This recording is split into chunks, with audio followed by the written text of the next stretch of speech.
Victoria Sterling laughed so hard she had to grab the podium to keep from falling. $700, she repeated into the microphone, wiping her eyes. $700 for that pile of rust. The entire auction floor laughed with her, the buyers in their pressed shirts, the assistants, the men who'd come to flip cheap tools for profit. Everyone laughed. Everyone except the quiet mechanic standing in the back with his little girl's hand in his. The man who had just raised his arm and bought the one thing in that warehouse nobody else would touch. What Victoria Sterling didn't know was that the junk trailer she was mocking held a secret worth more than her entire company, and that in 90 days she'd be the one begging him to take her money back. Before we begin, do me a favor. Tell me in the comments what city you're watching from so I can see how far this story has traveled tonight. And if you believe a man's worth was never meant to be measured by his bank account, hit that subscribe button and stay with me all the way to the end. Because this one, you're going to want to finish. The gavel came down like a rifle shot. Sold $700 to the gentleman in the back. For a second, nobody moved. Then the laughter started. It rolled across the warehouse floor, slow and mean, the kind of laughter that isn't really about anything funny. The kind men use when they want to feel bigger than they are. Marcus Hale didn't laugh. He just lowered his arm, folded the paddle in his hand, and looked straight ahead at the auctioneer. "That's me," he said quietly. His daughter Lily stood pressed against his side. She was 11, small for her age, with her mother's dark eyes and a jacket 2 sizes too big because Marcus had bought it to last 2 winters instead of 1. She tugged on his sleeve. "Dad," she whispered, "everybody's looking at us." "Let 'em look, sweetheart."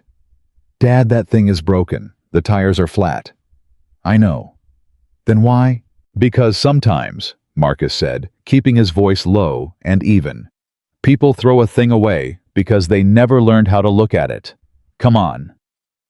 The woman at the front of the room turned around slowly in her chair. Victoria Sterling was 52 years old, and she wore money the way other people wore perfume. You could smell it before you saw it. The watch on her wrist cost more than Marcus's truck.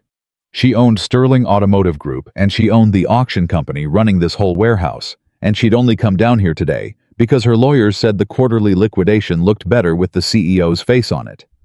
She hadn't expected to be entertained. But this was better than a comedy show. "Excuse me," she said, and the laughter died down so people could hear her. "Excuse me, sir, I have to ask. Do you actually know what you just bought?" Marcus met her eyes. A trailer. She smiled, and it was a beautiful, terrible smile, the kind that had ended 100 negotiations before they started. "No. What you bought is a rusted-out frame with 4 dead tires and about 40 pounds of dirt. What you bought is scrap metal that isn't even worth the gas to haul away, and you paid $700 for it." She shook her head almost gently, almost like she pitied him. This is exactly why some people never gets ahead. They don't know the difference between an investment and a hole in the ground. The room laughed again. Lily's face went red. She looked up at her father, waiting for him to shrink, waiting for him to get small.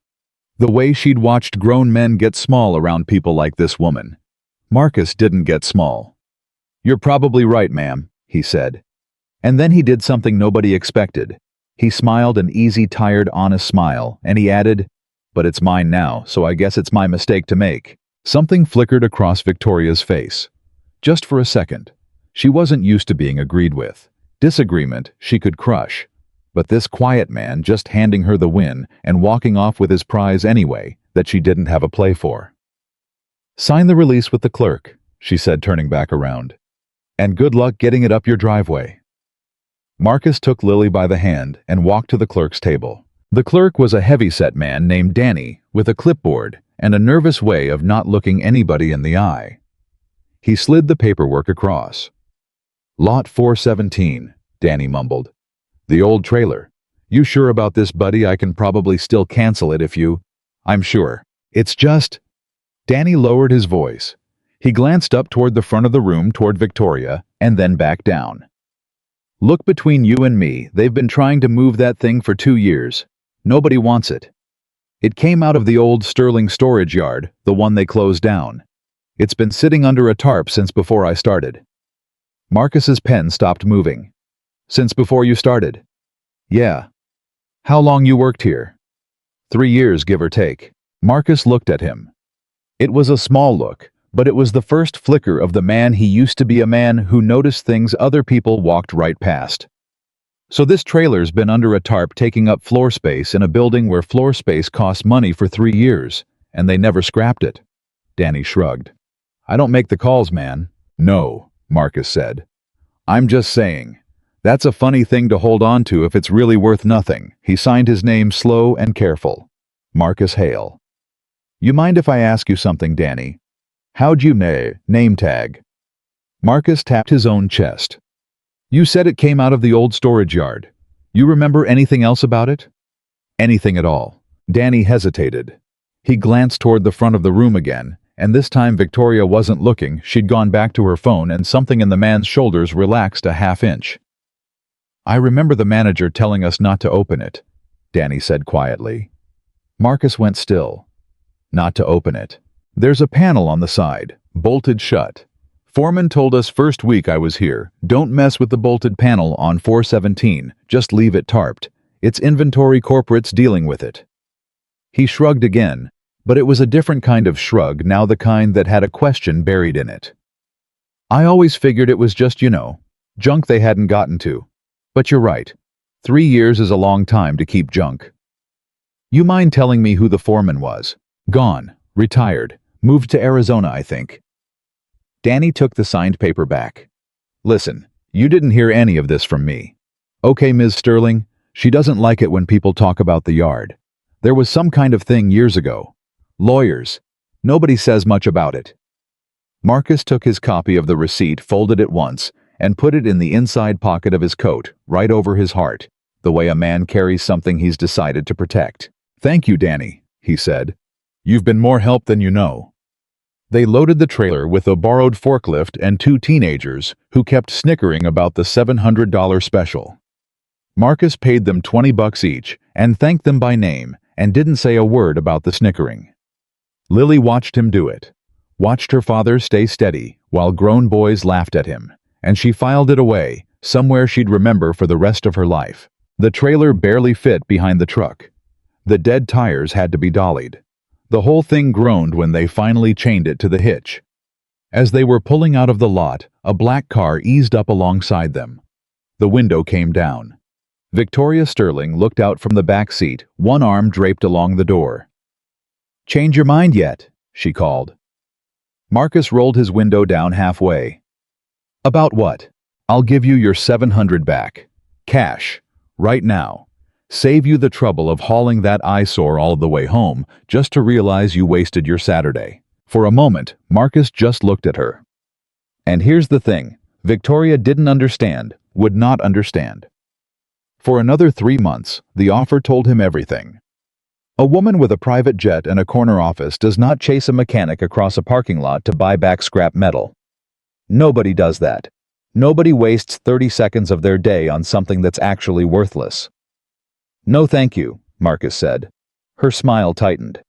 It's a generous offer. It is, and I'm gonna say no. $800 then. There. I just made you $100 for doing nothing. Take it. Ma'am, Marcus said, and there was something almost kind in the way he said it. You keep raising the price on a thing you just told a whole room was worthless. You might want to think about why you're doing that. The window on the black car went up so fast it nearly caught her fingers.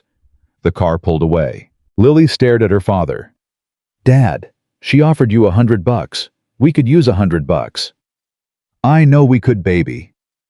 So why didn't you take it? Marcus put the truck in gear. The trailer groaned behind them. You ever watch somebody at a card table, he said, who's real calm, right up until the second you touch their money, and then all of a sudden they can't sit still? No. Well, that's what a person looks like when they're bluffing and they just realized somebody might call it. He pulled onto the highway. She wants this trailer, Lily. She wants it bad. And a woman like that doesn't want anything unless it's worth a whole lot more than $700. They drove the 40 miles home to Cedar Falls in the dark, the trailer rattling and complaining the whole way, and Marcus Hale spent every mile of it thinking about a bolted panel that a foreman had been told 3 years ago never to open. The garage sat behind the house, a two-bay shop with a concrete floor and a wood stove, and every tool Marcus owned hung on pegboard walls in an order only he understood. It wasn't much, but it was his free and clear, the one thing he'd managed to hold on to after the medical bills and the funeral and the long gray years that came after. He backed the trailer in under the work light and stood looking at it. "You gonna fix it?" Lily asked. She'd changed into pajamas, but she wasn't going to bed, not tonight, not with her father wearing that look. "Not yet." "Then what are you doing?" "Reading it." "You can read a trailer." Marcus almost laughed. "Yeah, come here, let me show you something." He crouched down by the wheel and pointed. "See this axle? It's rusty." "It's rusty, sure, but look past the rust. Look at the shape of it. You see how it's got that little curve there and those two mounting points instead of one?" He ran his thumb along it, clearing dirt. "That's not a storage trailer axle. Somebody who builds cheap trailers for hauling hay does not spend the money on an axle shaped like that. This axle was built for something that moves fast and needs to sit low. This is a racing part, Lily. Or it came off something racing." Lily frowned. "It's a trailer, though." "It is now. But somebody built this frame out of parts that don't belong on a trailer." He stood up slowly, his knees popping, and walked the length of it, his hand trailing along the metal. "Whoever made this knew exactly what they were doing. This isn't junk that fell together. This was built by somebody good." He'd stopped at the side panel, the one that was bolted shut. It was a rectangle of steel about 3 feet wide, riveted and bolted along all 4 edges, painted over so many times the paint had cracked into a dry riverbed of gray. Every other access panel on the trailer had simple latches. This one didn't. This one had been sealed like somebody meant it to stay sealed. Marcus put his hand flat against it. "Dad," Lily said. "What's behind there?" "I don't know yet." He tapped it with a knuckle. It gave back a low, hollow sound, and then beneath the hollow a second sound, a denser one, like there was something inside not touching the walls. "But there's something in there. It's not empty." He didn't open it that night. Lily didn't understand why. She stood in the doorway of the garage, arms crossed against the cold, watching her father just stand there staring at a bolted panel like it was going to talk to him. "Why don't you just open it?" she finally said. And Marcus said something she'd remember years later when she was grown, when she understood it. "Because once you open a thing, you can't unopen it. And I want to know what I'm looking at before I look at it."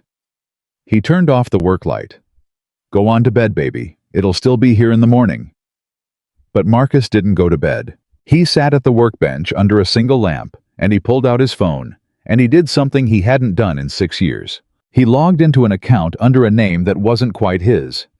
M. Hale Restorations, a profile he'd let go dark the week his wife Sarah got her diagnosis.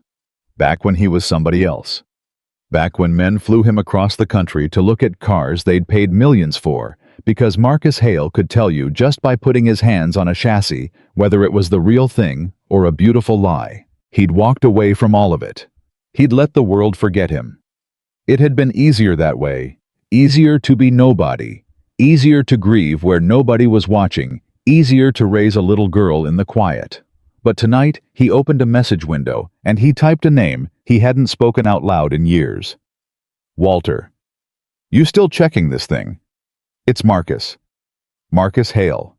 I need your eyes on something." He attached a photo of the axle. Then after a moment's thought, a photo of the bolted panel. He set the phone down and waited. He didn't have to wait long. The phone buzzed. Walter Prine was 81 years old, the last living historian of a racing era most people had forgotten, and apparently he still didn't sleep. "Well, I'll be damned. Marcus Hale. Thought you were dead. Not dead. Retired. Same thing for a man like you." "Where'd you get that axle?" Marcus typed slowly. "Storage auction. Bought the whole trailer it's mounted on. $700. There was a long pause. Long enough that Marcus watched the three little dots appear and disappear and appear again. Then Walter wrote Marcus, "Send me a picture of the whole trailer. Right now. Every angle. And don't you dare open that panel until you talk to me." Marcus felt something cold move down the back of his neck. "Why not?" "Because if that's what I think it is, son, you didn't buy a trailer. You bought a coffin. And there's a car buried in it." Marcus stood up so fast, the stool tipped over behind him. He went back out to the garage in the dark, turned on the work light, and photographed every inch of the trailer, the frame, the welds, the axle, the mounting brackets, a strange reinforced spine that ran along the bottom that he'd noticed but not understood. He sent them one by one. Walter didn't respond for 11 minutes. Marcus counted every one of them. "Then call me." The old number. Marcus called. "You still there, Walter?" "Barely." The old man's voice was thin and dry as paper, but there was something under it now, something Marcus recognized because he was feeling it too. Excitement. The particular electric hum of a man who has spent his whole life waiting for one specific thing to walk through the door. "Marcus, I need you to sit down." "I'm standing." "Then hold on to something." Walter breathed. "You ever hear of the Sterling prototype, the original one? Not the company. The car." Marcus went quiet. "Sterling like Sterling Automotive, yes. But before it was a company worth billions, before Victoria's daddy turned it into a suit and tie operation. It was a race shop. One shop. 6 men. And in 1971, those 6 men built a car by hand that was 15 years ahead of anything Detroit or Europe had. An open-frame prototype. They called it the Ghost on account of how fast it disappeared down a straightaway." Walter's voice caught. "It ran one race. One. Set a lap record that stood for 2 decades. And then it vanished. Never sold. Never scrapped. Never seen again. Every collector in the world has been hunting that car for 50 years. Men have spent fortunes chasing rumors of it." Marcus's mouth had gone dry. "Walter, it's a trailer. There's no car on this thing. It's a flat storage trailer." "Is it?" Walter said softly. "Or is it a car that somebody 50 years ago welded a skin over so nobody would ever recognize it? You told me the frame's got a reinforced spine down the center. Storage trailers don't have spines, Marcus. Race cars do. You told me the axle's got dual mounting points and it sits low. Storage trailers don't sit low. You told me there's a panel bolted shut and painted over on the side." Walter paused. "Son, what if the trailer is the car? What if somebody hid the most famous missing race car in America by turning it into the ugliest thing in the yard, so ugly and so worthless that for 50 years not one single person ever looked twice?" Marcus turned and looked at the trailer. He looked at it the way you look at one of those pictures that's a vase, until suddenly it's 2 faces, and then you can never see the vase again. The proportions. The wheelbase. The low hunched shape of it under all that rust and all that ugliness. It wasn't a trailer sitting on a frame. It was a frame that somebody had dressed up as a trailer. "Oh my God," Marcus said. "Now you see it. Walter, Victoria Sterling was at that auction today. She runs the whole thing now. Marcus stopped. His blood ran cold. "She tried to buy it back, in the parking lot. She chased me down and offered me my money back. Then she offered me more." The line went dead silent. "Walter, Marcus," the old man said, and now his voice had changed completely. All the excitement drained out of it, replaced by something careful and grim. "Listen to me. Listen close. If Victoria Sterling tried to buy that trailer back off you today at that price in that parking lot, then she already knows." "Knows what?" "That it's not a trailer. That it never was." Walter exhaled slowly. That trailer sat in her family's private yard for 50 years under a tarp marked "Do Not Open." You don't mark a thing "Do Not Open" for 50 years and forget why. Somebody in that family knows exactly what's welded inside that skin, and it got sold today by mistake. Some clerk, some liquidation list, somebody checked the wrong box. And the second Victoria Sterling saw a mechanic haul it out of her warehouse for $700. She panicked, Marcus finished. "That's why she chased me. That's why she kept raising the offer. She wasn't being generous. She was trying to get it back before I figured it out. Before you opened it, Walter said. Marcus, whatever you do, do not open that panel until I get someone out there. There are provenance issues. Legal issues. If that car is what I think it is, it's worth 8 figures, and the second you crack that panel with nobody watching. The Sterling lawyers will say you planted it, faked it, God knows what.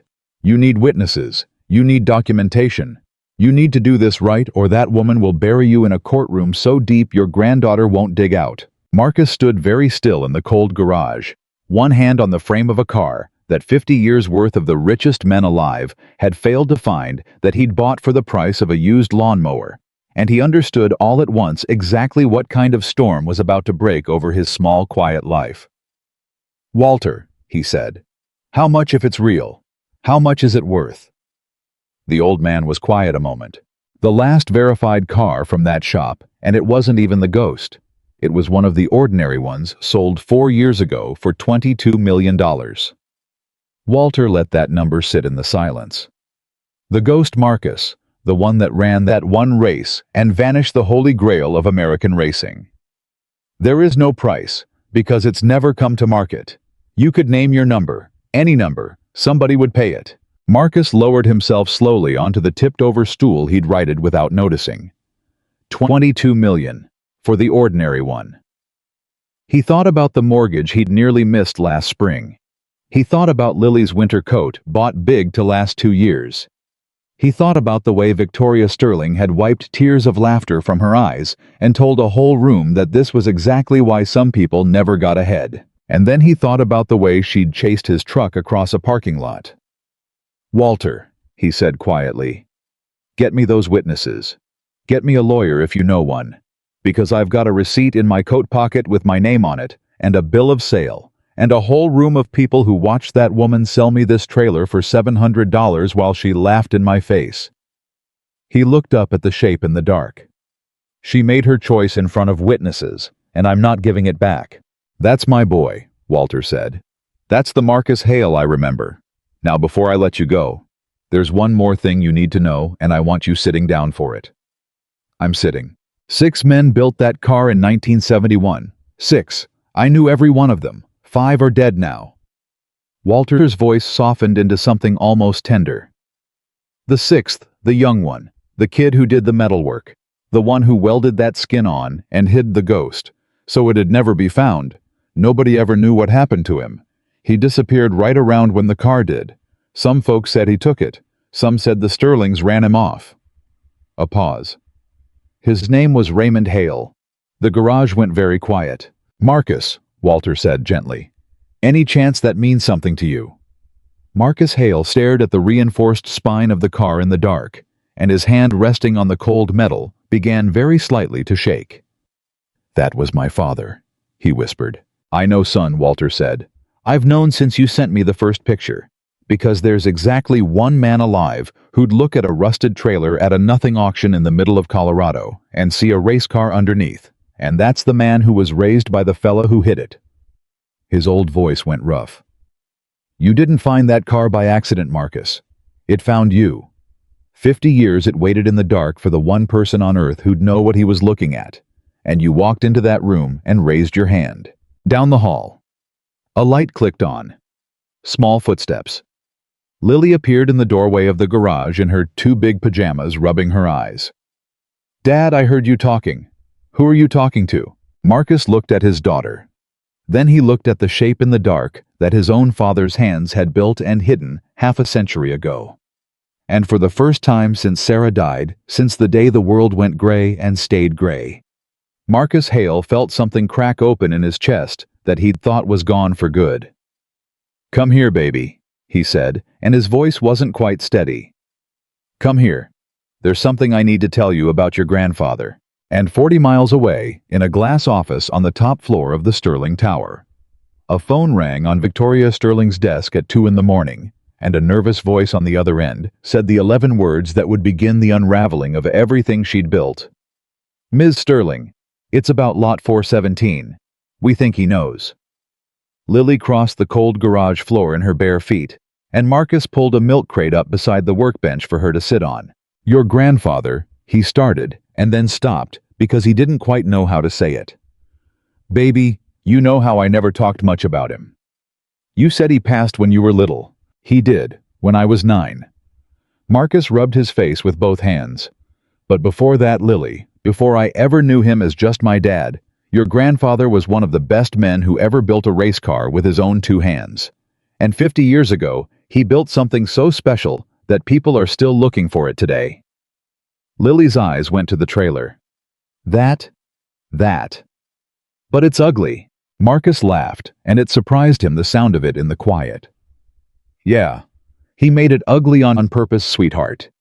He made it the ugliest thing anybody ever saw, so that nobody would ever look close enough to see what was underneath." He put his hand back on the cold metal spine. He hit it, and then he hit it so well that even he never got to bring it back out. And now, 50 years later... "It found you," Lily whispered. Marcus looked at his daughter. "Who told you that?" "Nobody. It just..." She shrugged the way kids do when they say something true by accident. "It sounds like a thing that would happen in a story." "Yeah, baby," Marcus said softly. "It does." His phone buzzed on the bench. He picked it up. "Walter." "You still with me?" the old man asked. "I'm here." "Good. Because I made some calls and I need you to hear this before you do anything foolish, and I know you, Marcus, so I know you're already thinking about opening that panel." "I wasn't. You're a liar, and you were raised by a liar. God rest him." Walter's voice had the crackle of a man who'd been awake all night and didn't care. "Now listen, I got you a witness. Real one. His name's Elias Tran. He's a certified appraiser, does provenance for the big auction houses, and he owes me a favor from about 30 years back that he's never been able to pay off. He can be at your place tomorrow afternoon. But Marcus, that's not the part I'm worried about." "What's the part you're worried about?" "The part where I called an old friend who still keeps his ear to the ground in that world, just to ask real casual whether anybody'd heard rumors about the ghost surfacing." Walter paused. "And he told me that 6 months ago Sterling Automotive quietly hired a recovery firm. The kind that finds lost assets. High-end. Discreet. The kind you hire when you know something valuable of yours went missing and you want it back before anybody else finds it." Marcus felt the cold move down his neck again. 6 months ago. 6 months ago. "Walter, the auction was today. If they hired a recovery firm 6 months ago to find this thing, then somebody in that company already knew it was lost," Walter finished. "And selling it to you today wasn't a mistake, Marcus. Or if it was a mistake somebody's about to lose their job over. Either way, that woman didn't chase your truck across a parking lot because she felt bad about the $700. She's been hunting this car for half a year, and you just walked out of her building with it, down the hall." Lily had drifted off against the wall half asleep, and Marcus lowered his voice. "What do I do? Tomorrow, you do nothing but wait for Elias. Don't open the panel. Don't talk to anybody. Don't answer the phone if it's a number you don't know. And Marcus..." Walter's voice dropped. "Whatever Victoria Sterling offers you next, and she's gonna offer you something, don't say yes and don't say no. Just say you need to think about it. Buy yourself time. Because right now, you've got exactly one thing she can't buy, and it's the only thing keeping you standing." "What's that?" "You've got possession," Walter said. "The car's in your garage, not hers. And the law's real funny about that, son. It's a lot harder to take a thing away from a man than it is to keep it from him in the first place. So you keep it. You keep it. If she cries, you keep it. If she screams, you keep it. If she offers you a number with more zeros than you've ever seen in your life, you keep it until we know exactly what you're holding." Marcus looked at the sleeping shape of his daughter and the sleeping shape of the car, and he said, "I'll keep it." He carried Lily to bed. He did not sleep. He sat up in the kitchen with the receipt from the auction laid flat on the table in front of him under the light, and he read his own name on it, maybe 40 times the way you touch a bruise to see if it still hurts. The knock came at 7:40 the next morning. It was too early and too confident. 3 sharp raps, and Marcus knew before he opened the door that it wasn't a neighbor. Two men stood on his porch in gray suits that cost more than his truck. One held a slim leather folder. Neither of them was smiling. "Mr. Hale," the taller one said. "Good morning. My name is Preston Vance. I'm senior counsel for Sterling Automotive Group. This is my associate. Might we come in?" "No," Marcus said. The word just sat there on the porch between them. Preston Vance's smile didn't move, but something behind his eyes recalculated. "I understand your caution, Mr. Hale, but I think you'll find this conversation is very much in your interest. We're here to correct a clerical error and to make you whole, more than whole." "Say it from there." "I'd really prefer." "Say it from the porch," Marcus said. "Or don't say it at all. I've got a daughter getting ready for school, and I don't let strangers in my house before I've had my coffee." The associate's jaw tightened, but Preston Vance simply opened his leather folder and produced a single sheet of paper. "A trailer was sold at auction yesterday, under lot 417, he said smoothly. "That trailer was included in the liquidation inventory in error. It was never authorized for sale. As such, the sale is voidable, and we're prepared to be extremely generous in resolving the matter." He held up the paper. "This is a settlement offer. We will refund your $700, and in recognition of your inconvenience, we will pay you an additional $25,000. Cash. Today. In exchange for the return of lot 417 and a release of any and all claims." Marcus looked at the paper. He did not reach for it. "25,000, he repeated. "A very fair figure for an item you purchased yesterday for $700. "For a pile of junk," Marcus said. "Yesterday your boss told a whole room full of people that trailer was worthless. Scrap metal. Not even worth the gas to haul away. She said it right into a microphone. There were 100 witnesses." He tilted his head. "And now you're standing on my porch at 7:45 in the morning, offering me $25,000 for it. You want to tell me how a pile of junk went from worthless to 25 grand overnight?" Preston Vance's smile finally faltered, just at the corners. "Market sentimentality, Mr. Hale. Ms. Sterling's late father acquired the piece. She's since developed an attachment to it. Purely personal." "Purely personal," Marcus said. "That why you sent 2 lawyers and not a moving truck, Mr. Hale. Here's what's gonna happen, Mr. Vance."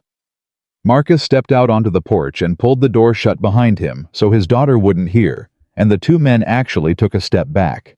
"You're gonna take your paper, and you're gonna get back in your car, and you're gonna tell Ms. Sterling that I said thank you for the offer, but I need to think about it." "There's nothing to think about. This is a limited time. Everything's got something to think about." Marcus folded his arms. "You come back with a moving truck and try to take that trailer without a court order, and you'll find out real fast that a man's property is a man's property in the state of Colorado. And you tell your boss I said one more thing." "And what's that?" "Tell her I said she should have taken the $700 back when I offered it to her for free." I went back inside and shut the door and threw the deadbolt. Through the window, he watched the two men stand on his walk for a long moment, conferring before they finally got in their car and drove off. His hands were shaking. He hadn't let them see it. "Dad."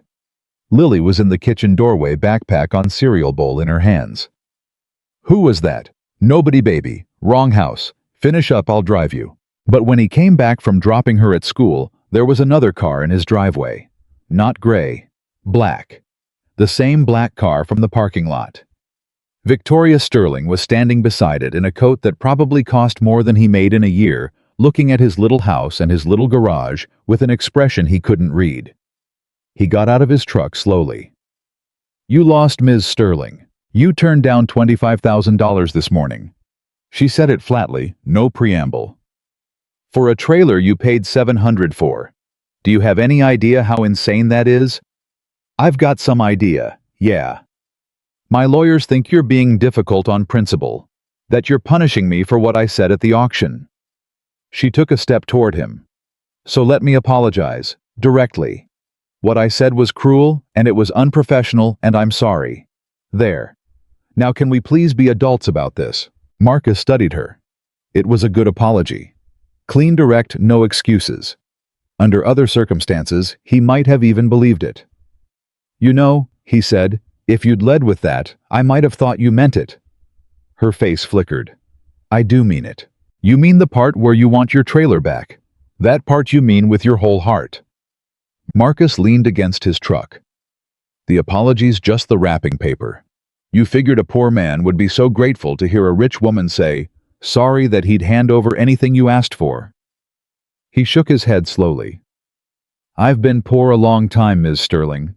Long enough to know the difference between somebody being kind to me and somebody managing me. Victoria Sterling stared at him.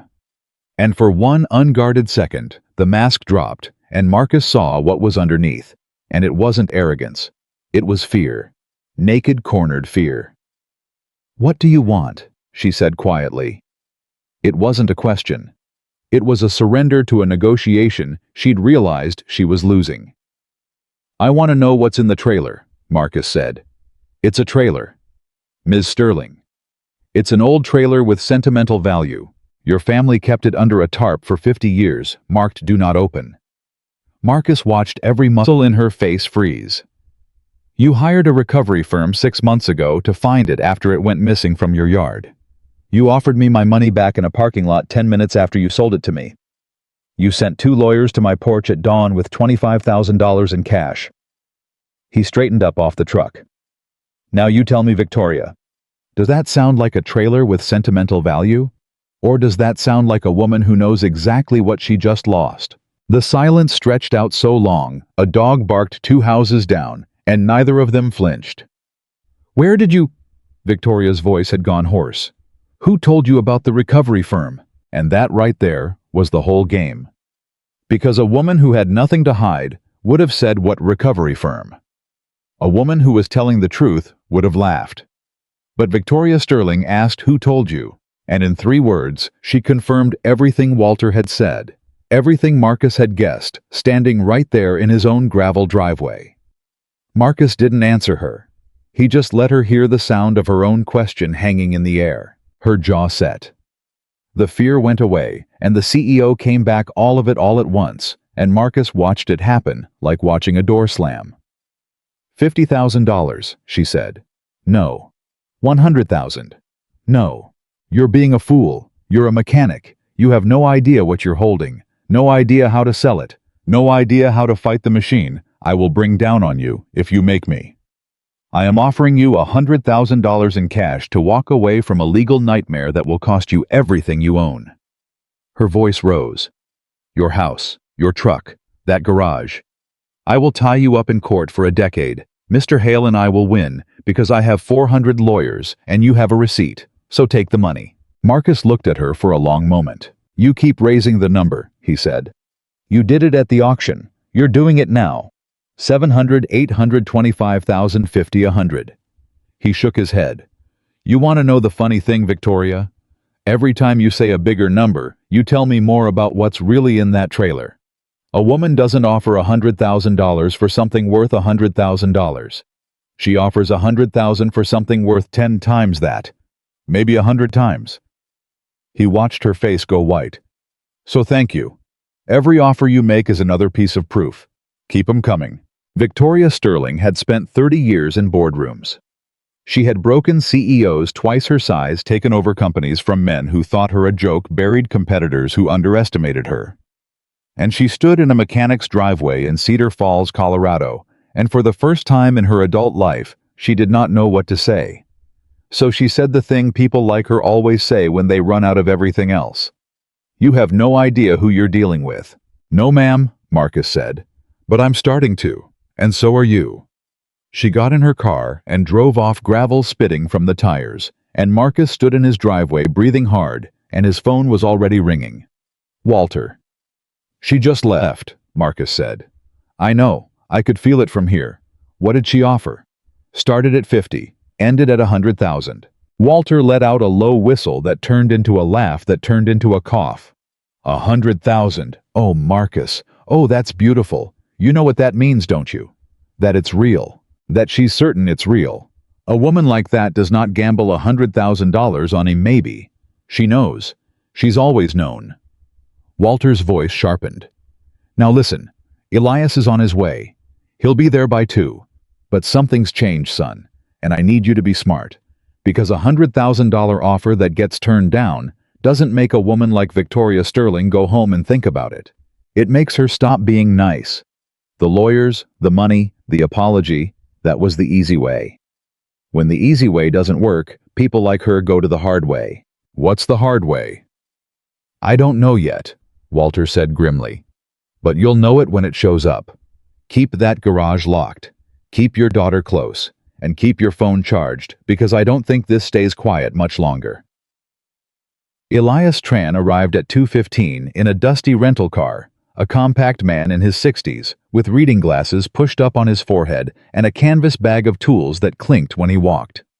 He shook Marcus's hand with a grip that was surprisingly strong. Walter says you found the ghost, he said by way of hello. Walter also says a lot of things, most of which turn out to be about half true. So let's see what you actually bought. He set his bag down in the garage, looked at the trailer, and went very still. Well, he said quietly after a long moment, that's the ugliest thing I've ever seen in my life. That's what everybody says. No, you don't understand. Elias walked slowly around it, not touching it, just looking, and Marcus recognized the look. It was the same look he himself got when he was reading something with his eyes before his hands. I mean, it's aggressively ugly. It's ugly in a way that took effort. Somebody worked hard to make this thing repulsive. And in my experience, Mr. Hale, nobody works that hard to make a worthless thing ugly. You only bother hiding a thing that's worth hiding. He crouched by the axle, his breath caught. Oh, what? This axle? Elias pulled a small flashlight from his shirt pocket. Marcus, come here. Look at the casting mark, right there under the rust. He scraped at it gently with a fingernail. You see that the little stamp that's not a manufacturer's mark? That's a shop mark, a hand mark. Somebody who built one-off parts in a small shop stamped their initials into this axle when they cast it the way a painter signs a canvas. He looked up and his face had changed. You know whose initials those are? Marcus already knew, but he said, tell me. R.H. Elias's voice had dropped to almost nothing. Raymond Hale. He was the fabricator on the 71 Sterling team.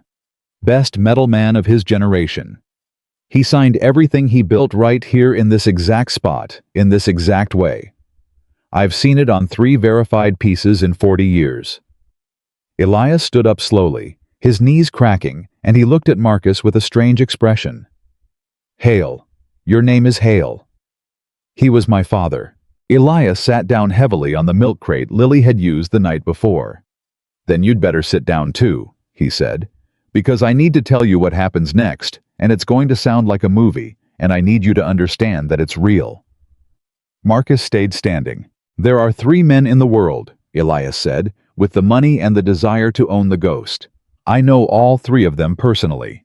If this car is real, and I haven't opened the panel, I haven't verified it, but if it's real, any one of those men would pay you between $40 and $80 million. In a heartbeat. Without blinking. He let that sit. But here's what you need to understand about Victoria Sterling, and why she'll do anything to get this back. That car isn't just worth money to her. It's worth her name. Her name? Sterling Automotive is built on a legend, Mr. Hale. The legend of 6 men in a garage who built the fastest car in America in 1971. That story is on their website. It's in their advertising. It's the soul of a company worth $11 billion. Elias leaned forward. But there's a version of that story the Sterlings have spent 50 years burying. And it's this, that after the ghost ran its one perfect race, the Sterling family didn't celebrate. They panicked. Because old man Sterling realized that if the world saw what 6 ordinary men could build by hand, nobody would want the mass-produced cars he was about to start selling. The ghost was too good. It made everything else look like junk. So he ordered it destroyed. Marcus went cold. Destroyed. Ordered it crushed and buried. Erased. And the man he ordered to do it was my father, Marcus whispered. Was your father? Elias nodded slowly. And your father, Mr. Hale, could not do it. He could not take the most beautiful thing 6 men had ever made and feed it to a crusher. So he did something else. He welded a skin over it, turned it into the ugliest trailer anybody ever saw. Told Old Man Sterling the car had been scrapped and rolled the trailer into the storage yard right under the old man's nose where it sat for 50 years. Elias's eyes were wet now, an old man moved by something bigger than himself. He saved it. He saved the car by hiding it in plain sight, and he paid for it with his career because right after that, the Sterlings ran him out of the business. Blacklisted him, called him unreliable. He never worked in racing again. Marcus's throat had closed up. That's why he moved us to Colorado. That's why he moved you to Colorado, Elias said gently. He wasn't a failed mechanic, Marcus. He was a hero who couldn't tell anybody what he'd done, because the moment he told the Sterlings would have found the car and finished the job. So he kept the secret, even from his own son. Elias wiped his eyes with the back of his hand. He died with it, didn't he? 9 years old, you said. He never got to tell you. No, Marcus said. His voice barely worked. He never got to tell me. And there it was. The thing that had been sitting underneath everything since 2 o'clock that morning. It wasn't about the money. It had never really been about the money. Somewhere behind that bolted panel was the last thing his father ever built. The last secret his father ever kept, a message across 50 years and one grave that said, "I saved something beautiful, and someday somebody who understands will find it." And that somebody was standing in a cold garage in Cedar Falls with his father's stamp under his thumb. So now you understand, Elias said quietly, why Victoria Sterling can't let you keep it. Because it's not just a car, it's proof. Proof that the Sterling legend is a lie. Proof that the family that built an empire on the story of the ghost is the same family that ordered the ghost destroyed, and that the only reason it survived is because a man they blacklisted and disgraced was braver and better than all of them put together. He looked up at Marcus. If that car comes out from behind that panel in front of witnesses with your father's stamp on it, and the paper trail to prove what really happened in 1971, it doesn't just make you rich, Mr. Hale. It burns her family's story to the ground. And she knows it. That's why she offered you $100,000. That's why she'll offer you more.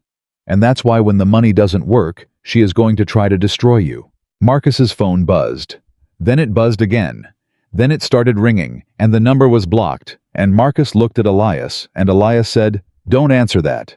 But Marcus answered it. "Mr. Hale." It was Preston Vance, the lawyer, and his voice had lost all its silk. "I'm calling to inform you, as a professional courtesy, that Sterling Automotive Group has this afternoon filed suit against you in Colorado District Court.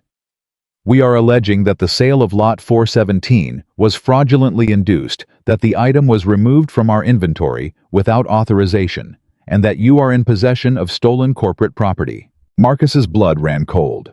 "You sold it to me. I've got the receipt." "The receipt reflects a transaction we contend was void from the outset. We've also filed for an emergency injunction requiring you to surrender the item to a neutral third party pending resolution, meaning, Mr. Hale, that within 72 hours, a court order may compel you to hand that trailer over to a warehouse controlled by people we've selected. And I think you understand what happens to an item's provenance once it leaves your possession and enters ours." A pause. "Or of course you could still accept our very generous settlement. The $100,000 remains on the table, for now." Marcus looked at Elias, who was watching his face, and had gone pale, and he understood that the hard way had just shown up exactly like Walter said it would. "You're going to take it away from me," Marcus said slowly. "Put it in a warehouse you control, and then whatever comes out the other side won't be what went in. Is that it? By the time any judge looks at it, my father's stamp will be ground off, and the paper trail will be gone, and it'll be your word against a mechanic's." There was a silence on the line, and in that silence, Marcus heard the truth. "I'd advise you to take the settlement, Mr. Hale," Preston Vance said quietly. "Because the alternative is that you spend everything you have fighting a war you can't win, and at the end of it, you lose the trailer anyway, and you lose the house and your daughter watches you lose. 72 hours. Think it over." The line went dead. Marcus set the phone down on the workbench with a hand that was almost steady. Elias was staring at him. "They filed suit," Marcus said. "Emergency injunction, 72 hours to hand it over." "They can't do that." Elias was on his feet. You have a receipt. You have possession. They sold it publicly in front of 100 people. They can try. And they've got 400 lawyers and a friendly judge for all I know, and I've got you and Walter and a receipt in my coat pocket. Marcus turned and looked at the trailer at the bolted panel at his father's 50-year-old secret sitting in the dark. 72 hours. 3 days to prove that the ugliest thing anyone had ever seen was the most beautiful thing in America, before a court could take it away and make it disappear the way Old Man Sterling had tried to make it disappear half a century ago. Elias, he said, how long would it take you to verify it officially?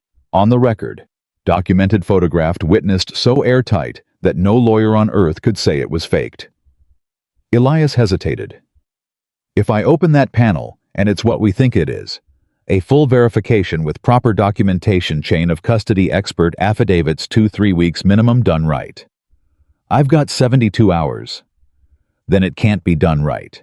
Marcus was quiet for a long moment. Down the road he could hear the school bus, which meant Lily would be home in 10 minutes.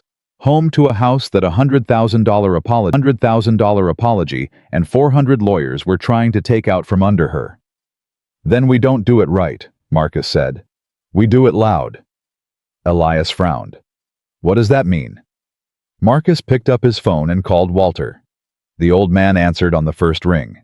Walter, Marcus said. They filed suit. Injunction. They want it in a warehouse they control inside 3 days, and we both know what happens to it in there. He paused. So I need to ask you something, and I need you to tell me the truth. If a thing gets seen by enough people all at once before anybody can hide it, is it still possible to make it disappear? There was a long silence on the line. No, Walter said finally, and Marcus could hear the old man starting to understand. No, son. You can hide a thing from one man. You can even hide it from a courtroom. But you cannot unring a bell that 100,000 people heard at the same time. A pause. Marcus, what are you thinking of doing? Marcus Hale looked at the last thing his father ever built, the secret that had waited 50 years in the dark for the one man who would understand it.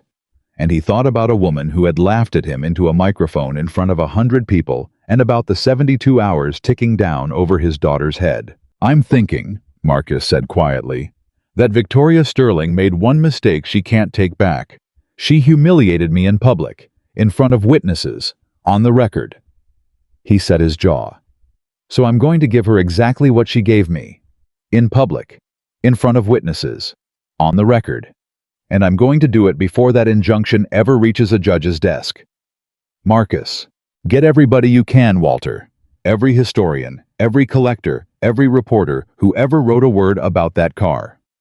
Elias, make your calls, the 3 men who'd pay $80 million. I want them watching.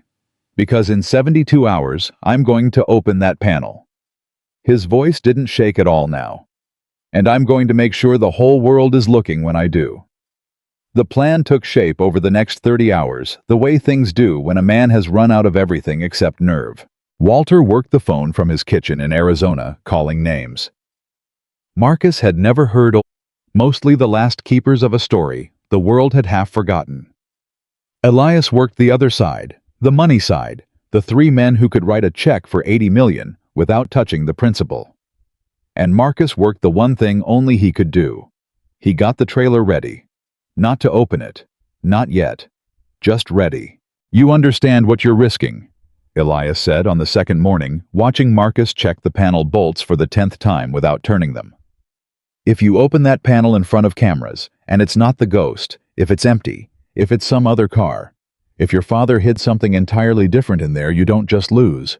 You become the mechanic who cried wolf. Every collector in the world writes you off.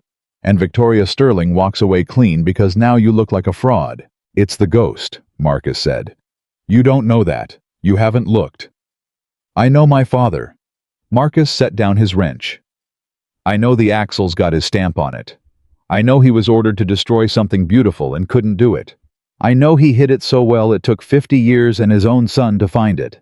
And I know that when a man does something like that, he does it right all the way to the end. He looked at Elias. There's a car in there. It's the right car. I'd bet my house on it. You are betting your house on it, Elias said quietly. That's the whole problem. The phone rang. Walter. You sitting down? The old man asked. Standing. Then hold something. Walter took a breath that crackled. I got you 3 reporters, real ones. One from a big automotive magazine, one from a wire service, and one Marcus one from a national news program. The kind your neighbors watch on Sunday morning. They're all coming. All 3. Because when I told them the ghost might be surfacing and that a billionaire was trying to seize it in court before anyone could see it, every one of them said the same thing. Walter's voice cracked with something like glee. They said that's the story, not the car.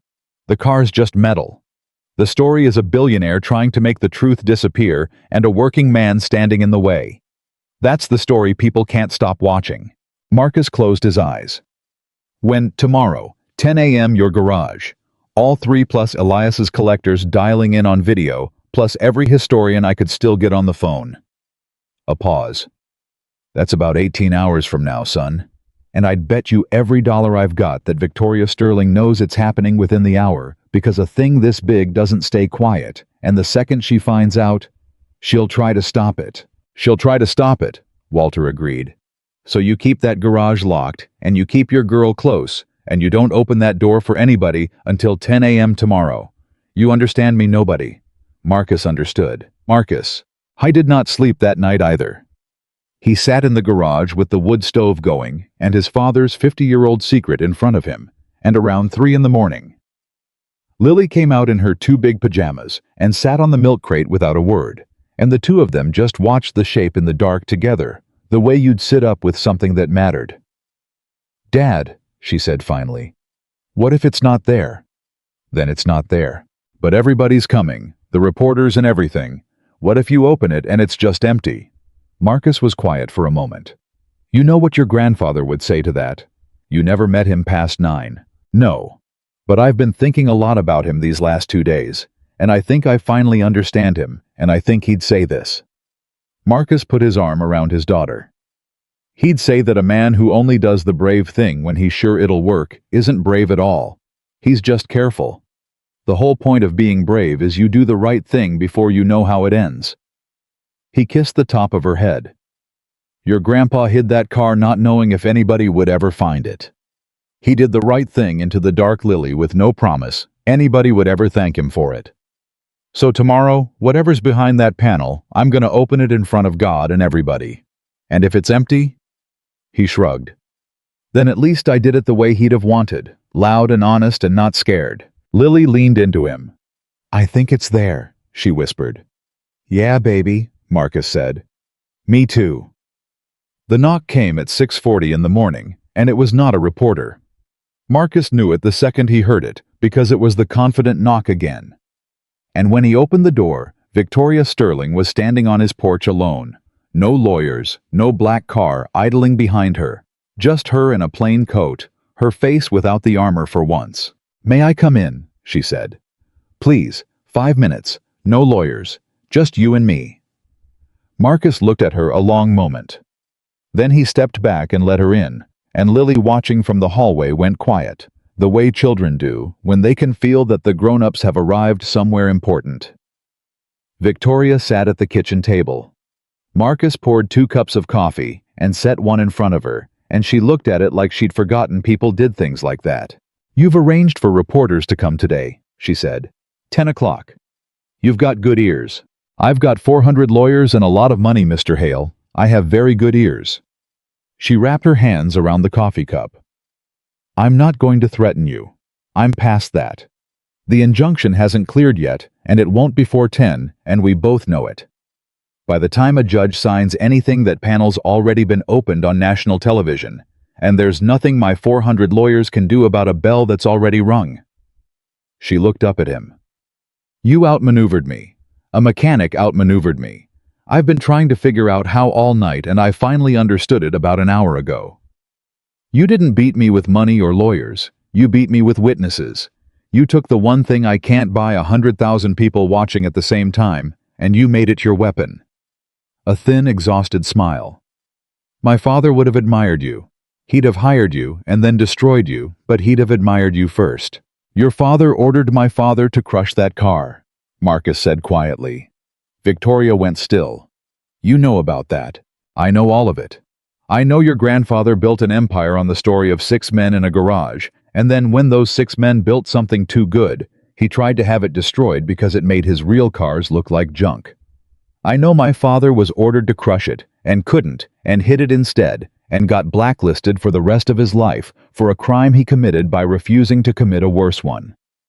Marcus's voice didn't rise, but it went hard as the axle in the garage. So don't sit at my table and tell me your daddy would have admired me. Your daddy ran my daddy out of the only thing he ever loved and let him die a nobody in Colorado. Your family didn't just lose the car, Victoria. You buried the man who saved it. Victoria Sterling was silent for a long time. When she spoke, her voice had changed. I didn't know, she said. About your father. The name Hale meant nothing to me until yesterday. When the recovery firm briefed me 6 months ago, they told me the car had gone missing from the yard and that we needed to find it before anyone else did, and I assumed it had been stolen. Sold off by an employee. I never once imagined. She stopped. I never imagined the man who took it did it to save it. That there was anything to save it from. I grew up on the same story you did, Mr. Hale. 6 men in a garage. The most beautiful car in America. I put it on our website. I told it to shareholders. I believed it. Her hands tightened on the cup. And you're telling me the whole time the real story was that my grandfather tried to murder that car, and your father died protecting it. That's what I'm telling you. Then I have a problem, Victoria said. Because if that's true, then my entire company is built on a lie, and the proof is sitting in your garage, and it comes out at 10 o'clock. She looked up, and her eyes were wet, and Marcus realized with a jolt that she wasn't performing, that this was the first fully human thing he'd seen the woman do. And I have 12,000 employees, Mr. Hale. 12,000 families whose paychecks depend on a company whose soul is about to be exposed as a fraud on national television. That car doesn't just make you rich and me humiliated. It could end Sterling Automotive. And everyone who works there goes down with it. And there it was, the twist Marcus hadn't seen coming, the one that turned everything sideways. Because up until that moment, this had been simple. Rich woman, poor man, right and wrong, clean as a bell. But now the rich woman was sitting at his table telling him that the truth he was about to detonate would take down 12,000 people who'd never laughed at him, never wronged him, never even heard his name. That's not my fault, Marcus said.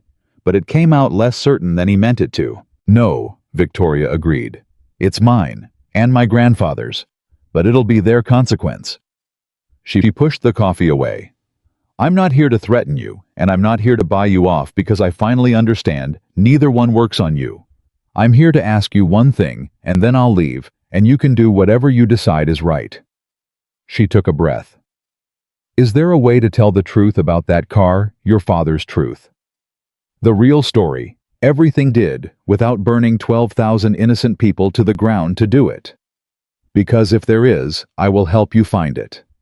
And if there isn't... She stood up. Then open the panel at 10, tell the whole story, and I'll accept what comes. I won't fight you anymore. I'm done fighting you. I just needed to ask before it's too late whether the truth has to cost that much. She walked to the door. Then she stopped with her hand on the knob, and she said one more thing without turning around. For what it's worth, Mr. Hale, your father was a better man than mine.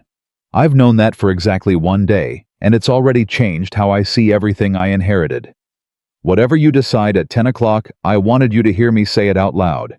Your father was the best man in that whole story, and mine was the worst. And she left. Marcus stood in his kitchen, holding a cup of coffee that had gone cold, and for the first time in 3 days, he did not know what he was going to do. Lily came out of the hallway. She'd heard all of it. Dad, she said, is she the bad guy or not? I can't tell anymore. Neither can I, baby, Marcus said quietly. Neither can I. He called Walter. He told him everything, every word of it, and the old man listened without interrupting, which was not like him. So she's asking you to let her off the hook, Walter said finally. No. Marcus rubbed his eyes. That's the thing, Walter. She's not. She said open it at 10, tell everything, and she won't fight me. She's ready to lose. She just asked if there was a way to tell the truth without taking down 12,000 people who never did anything to me. He paused. And I don't have an answer. Walter was quiet for a long moment. Marcus, he said slowly. Can I tell you something I probably should have told you 2 days ago? What? Your father and I weren't just acquaintances. I knew him. Well, we wrote letters back in the 80s before he passed. And there's a thing he said in one of those letters that I've kept in a drawer for 40 years, and I think today's the day you need to hear it. Marcus could hear the old man moving around a drawer sliding open. He wrote it right after they blacklisted him. I asked him if he regretted it, saving the car. Because it cost him everything, Marcus everything, and I couldn't understand why a man would do that. And here's what he wrote back. I'm reading it to you word for word. Walter cleared his throat. He wrote, Walter, I didn't save the car to hurt the Sterlings. I saved it because it was beautiful, and beautiful things deserve to exist, even when powerful men would rather they didn't. If it ever comes out someday, I hope whoever finds it understands that. The truth was never meant to be a weapon. It was meant to be a light. You don't burn a house down to prove there was a fire. Walter's voice broke on the last line. You just open the windows and let people see. The garage was silent. Marcus stood with the phone against his ear and his father's words 50 years old, landing on him like the man himself had walked into the room. You don't burn a house down to prove there was a fire, Marcus repeated softly. That was your father's son, Walter said. That was exactly who he was. Marcus looked out the window toward the garage, toward the reporters who'd be arriving in 3 hours, toward the panel he'd sworn to open in front of the whole world. And he understood all at once what he was actually holding. Not a weapon to destroy Victoria Sterling. Not even a lottery ticket worth $80 million. He was holding his father's whole life, the choice his father made in the dark 50 years ago. The choice to save something beautiful without burning anybody down to do it. And if Marcus opened that panel today just to humiliate a woman and torch a company full of innocent people, he wouldn't be honoring his father at all. He'd be betraying the exact thing his father died protecting. Walter, Marcus said, I need to make some calls before 10, and I need you to help me. Anything. The reporters are still coming. The car still comes out from behind that panel in front of everybody on the record, so it can never disappear again. That part doesn't change. Marcus's voice was steady now, steadier than it had been in 3 days. But the story changes. I'm not going up there to burn down the Sterlings. I'm going up there to tell the truth my father wanted told. About a beautiful thing that 6 men built and 1 brave man saved. And if that truth happens to be hard on the Sterling name, well, the truth is the truth. But I'm not going to sharpen it into a knife just because I can. Walter was quiet a moment. You know that if you tell it soft, you might not get your 80 million. A humiliated Victoria Sterling settles fast and quiet to make it go away. A Victoria Sterling. You didn't destroy. She's got room to fight you over the ownership for years. I know. You'd be leaving a fortune on the table to protect a woman who laughed at you and 12,000 people who never even knew your name. I know, Walter. Your father would be proud of you, the old man said, and hung up before Marcus could hear his voice break the rest of the way. At 9:15. The first news van pulled up outside the little house in Cedar Falls. Then a second. Then a third. Neighbors came out onto their porches. Marcus watched from the garage as the reporters set up cameras and lights and cables running across his gravel driveway, and Elias arrived and squeezed his shoulder and said, The collectors are dialed in, all 3, watching live. You've got the whole world in your pocket, Marcus. And Marcus nodded and didn't tell him he'd decided not to use it the way everybody expected. At 9:40 another car arrived, the black one. Victoria Sterling got out. And she wasn't alone. Preston Vance, the lawyer, got out of the passenger side already on his phone, and Marcus's stomach dropped because he'd let himself believe her. And now here she was with her lawyer, and maybe the whole kitchen table performance had just been one more move in a game he kept thinking he'd won. But Victoria walked straight up to him past the cameras, and she said loud enough for the reporters to hear, Mr. Hale, before you open that panel, I want to say something on the record. The cameras swung toward her. Marcus's heart was pounding. This was it. This was where she'd try to take it all back. discredit him, spin it 400 lawyers worth of damage control in a plain coat. 6 months ago, Victoria Sterling said into 3 national cameras, "My company hired a firm to recover this car, which we believed had been stolen from us. We were wrong about a great many things. We were wrong about the car. We were wrong about the man who took it 50 years ago. And I was wrong about the man standing next to me, whom I insulted in public 2 days ago, in a way I am deeply ashamed of." She turned to face the cameras fully. "Before Mr. Hale opens that panel, I want it recorded that Sterling Automotive is dropping its lawsuit against him effective this morning. Preston the filing." Preston Vance, looking like a man who'd argued against this the whole drive over and lost, held up his phone. "It's done," he said tightly. "Withdrawn. As of 90 seconds ago." The reporters erupted. Questions flew.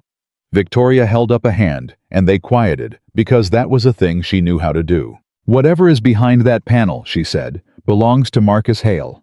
Legally, morally, and in every way that matters. He bought it. It's his. And I would ask him, though. I have absolutely no right to ask him anything." She turned to Marcus, and her voice dropped, and it was just the two of them again for a second in front of all those cameras. To tell the true story of what's inside. Not the story that's easiest for me. The true one. Because I've spent 2 days learning that the truth was in your family's keeping this whole time, and it's not my place to shape it. It's yours. And Marcus understood what she'd done. She hadn't come to fight him. She'd come to disarm herself in public, to drop the lawsuit in front of the cameras, so there was no taking it back, to hand him the whole thing wide open, and then ask for the truth instead of dreading it. She'd done the brave thing into the dark, the same thing his father did, the same thing Marcus had decided to do at 10 o'clock. She'd beaten him to it. Marcus looked at her for a long moment. Then he turned to the reporters and the collectors watching on their screens, and the neighbors on their porches, and the daughter standing in the garage doorway in a coat bought big to last 2 winters. "My name is Marcus Hale," he said. "I'm a mechanic. 2 days ago I bought a trailer nobody wanted for $700, and a lot of people laughed at me, and one of them standing right here, and she's already apologized, so I'm not gonna make her do it again." A ripple of surprised laughter from the crowd. "But I need to tell you about my father before I open this, because this was never really about a car. My father was a man named Raymond Hale, and 50 years ago he was asked to destroy the most beautiful thing he ever helped build, and he couldn't do it. The driveway went dead silent. Even the reporters stopped moving. So he hid it instead," Marcus said. "He welded it into the ugliest trailer anybody ever saw, and he rolled it into a storage yard, and he let the world think he was a failure and a nobody, and he died in Colorado without ever telling his own son what he'd done. He kept a secret for 50 years to protect something beautiful from powerful men who wanted it gone. And he left one clue only I would ever understand, because he stamped his initials on an axle the way he'd taught me to look for when I was a boy before he passed." Marcus's voice caught, and he let it. "So when I opened my hand at that auction, I wasn't buying a trailer. I was answering a message my father sent 50 years ago into the dark, not knowing if anybody would ever hear it." He put his hand on the first bolt. He told a friend of his once in a letter that the truth was never meant to be a weapon. That you don't burn a house down to prove there was a fire. You just open the windows and let people see. Marcus looked at Victoria Sterling, and something passed between them that the cameras caught but would never fully understand. "So that's what I'm gonna do. I'm not here to burn anybody down. I'm just gonna open the windows." I took the wrench, and he set it on the first bolt, and every camera in that driveway pushed in close, and the 3 richest collectors in the world leaned toward their screens, $80 million deep.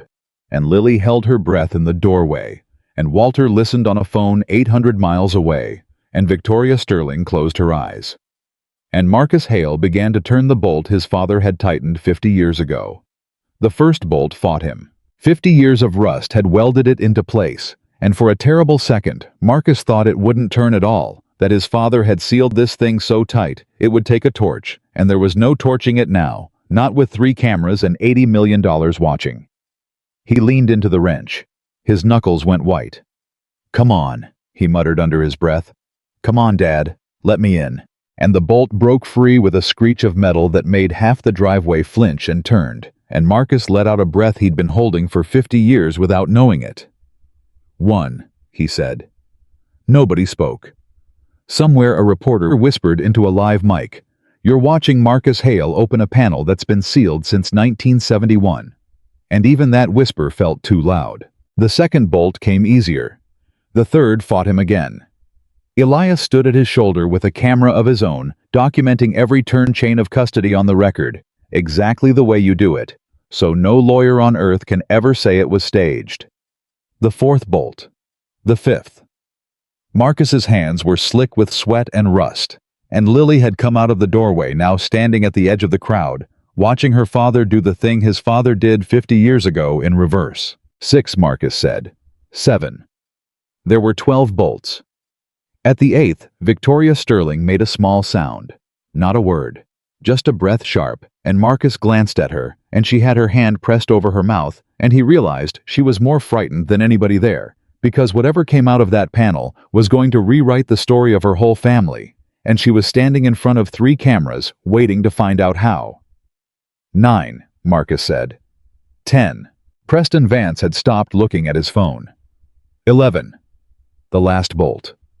Marcus set the wrench on it and stopped. He looked up, out at the cameras, out at the faces, out at his daughter. "My father sealed this with his own hands," he said quietly enough that the mics strained to catch it. 50 years ago. I'm the first person to touch these bolts since, so if you'll forgive me, I'd like to take this last one out slow." And he did. He turned it by hand, a quarter turn at a time, and the whole driveway held its breath with him. And when the 12th bolt came free and dropped into his palm, Marcus Hale closed his fist around it like it was the last thing his father ever gave him, because in a way it was. Then he set his fingers into the seam of the panel and he pulled. For a moment, it wouldn't come. 50 years of paint and rust holding it shut. Then it gave all at once with a groan, and the steel skin his father had welded over the most beautiful car in America swung open on hinges nobody had known were there, and the driveway went absolutely silent. Marcus couldn't see it at first. His own body was in the way, and he heard the crowd behind him make a sound, a collective intake of breath before he even turned to look. And when he stepped aside, when the cameras caught what was behind that panel, Elias Tran, 62 years old, 40 years in the business, a man who had appraised the rarest machines on earth, put his hand on the trailer frame to keep himself standing, and said in a voice barely above a whisper, "Oh my God, it's real. It's really real." Because there beneath the ugly welded skin, wrapped in oilcloth gone brittle with age, was the low, impossible, gorgeous silhouette of a car that 50 years of the richest men alive had failed to find. The ghost, not a rumor, not a legend. Metal and glass and hand-formed aluminum, exactly where Raymond Hale had hidden it, waiting 50 years in the dark for the one man who would understand. The cameras pushed in. The reporters forgot to narrate. And on 3 separate screens, 3 of the wealthiest collectors in the world leaned so close their faces filled the frame.